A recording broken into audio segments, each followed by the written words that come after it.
यो गीत मेरो टिकटक युट्युबको पेजभरि आइराखेछ। जब यिनीहरूमा चल्छ तब मेरो आत्माले बनाऊ भन्छ र म बनाउँछु। त्यही भएर म चुरा लगाउँदैछु। मलाई मेकअपहरू गर्न, चुरा लगाउन, रेडी हुन एकदमै रमाइलो लाग्छ। तर मेकअप गर्न आउँदैन त्यो अर्कै कुरा हो। कहिलेकाहीँ त सोच्छु पार्लर सिकौँ, मेकअप गरौँ, तर त्यहाँको बजेट देखेर म आफै तर्स। तर त्यहाँको प्रोडक्टको नामहरू ती सम्झिँदै मेरो दिमाग पागल हुन्छ होला। मैले पार्लर सिक्ने भनेर सोचिरहेको, सिकौँ कि नसिकौँ भनेर कमेन्टमा भनिदिनु होला। त्यो सिकेँ भने एउटा पार्लर खोलिदिन पर्छ क्या हो। तर जे भए पनि मैले काम चलाउ सरकार चाहिँ गर्छु। मेरो हाँगाना बिङ्गाको कुरा छोडिदिउँ, मैले चाहिँ साडीको लुक क्रिएट गर्न लागिरहेको छु।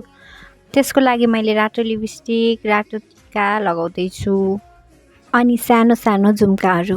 र जुन भन्ने कुरा चुरा नै लगाएन भने यसको त गीत नै बन्दैन। अनि मैले चुरा लगाएँ। अनि यो चाहिँ मेरो फाइनल लुक। जति बेला बनाउँछु भन्यो त्यति बेला लाइन गएर बस्छ। म चाहिँ लाइन आएपछि बनाउँछु। By by.